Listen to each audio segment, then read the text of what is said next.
മുഖ്യമന്ത്രി പിണറായി വിജയനും കുടുംബത്തിനു നേരെയും LDF കൺവീനർ EP ജയരാജനും കുടുംബത്തിനു നേരെയും സ്വർണ്ണക്കടത്ത് കേസ് പ്രതി സ്വപ്ന സുരേഷ് ഉന്നയിച്ച ആരോപണങ്ങൾ, ചോദ്യങ്ങൾ വീണ്ടും ഒരു ഇടവേളയ്ക്ക് ശേഷം സജീവ ചർച്ചയാവുകയാണ്. വൈദേഹവും എക്സാലോജിക്കുമൊക്കെ ഇപ്പോൾ പ്രതിപക്ഷവും മാധ്യമങ്ങളും സോഷ്യൽ മീഡിയയും ചർച്ചയാക്കുമ്പോൾ, ചോദ്യങ്ങൾ LDFന് നേരെയും CPMന് നേരെയും ഉയർത്തുമ്പോൾ, പണ്ട് സ്വപ്ന സുരേഷ് ഉന്നയിച്ച ആരോപണങ്ങൾ ശരിക്കും എന്താണ് അതിന് പിന്നിലുള്ള സത്യമെന്നാണ് ഇപ്പോൾ വീണ്ടും ഉയർന്നു കേൾക്കുന്ന ചോദ്യം.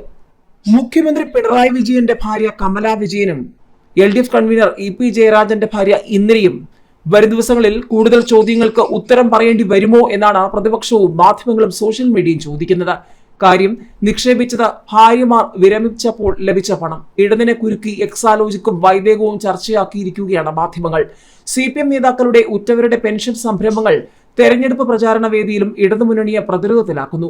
മുഖ്യമന്ത്രി പിണറായി വിജയന്റെ മകൾ വീണ ബംഗളൂരുവിൽ ആരംഭിച്ച IT കമ്പനിയായ എക്സാലോജിക്കും LDF കൺവീനർ EP ജയരാജന്റെ ഭാര്യയ്ക്കും മകനും പങ്കാളിത്തമുള്ള കണ്ണൂർ മൊറാഴയിലെ റിസോർട്ടായ വൈദേകവും ഭാര്യമാർ വിരമിച്ചപ്പോൾ ലഭിച്ച പണമാണ് ഈ സംരംഭങ്ങളിൽ നിക്ഷേപിച്ചതെന്നാണ് ഇരു നേതാക്കളുടെയും വിശദീകരണം. രണ്ട് സ്ഥാപനങ്ങൾക്കെതിരെയും കേന്ദ്ര ഏജൻസികളുടെ അന്വേഷണം ആരംഭിച്ചെങ്കിലും CPM BJP കൂട്ടുകെട്ടിന്റെ ഭാഗമായി ഒതുക്കിയെന്ന ആരോപണം പ്രതിപക്ഷം ശക്തമായി ഉന്നയിക്കുന്നുണ്ട്.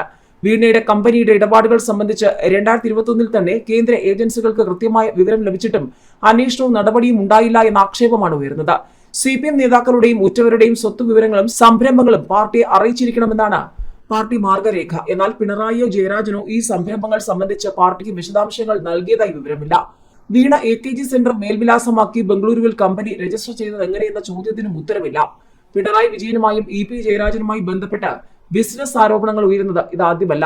മുഖ്യമന്ത്രിയുടെ കുടുംബത്തിന് വിദേശത്ത് വൻ ബിസിനസ് സംരംഭങ്ങൾ ഉണ്ടെന്നും EP ജയരാജന്റെ മകൻ ജെയ്സണ UAE റാസ് അൽ ഖൈമയിൽ ഇന്ധന റിഫൈനറി ഉണ്ടെന്നും ആരോപിച്ചത് സ്വർണ്ണക്കടത്ത് കേസ് പ്രതി സ്വപ്ന സുരേഷാണ്. തെളിവുകൾ കയ്യിലുണ്ടെന്ന് സ്വപ്ന പറഞ്ഞിട്ടും അത് നിഷേധിക്കാനോ നിയമ നടപടിക്കോ ഇരു നേതാക്കളും തയ്യാറായിട്ടുമില്ല.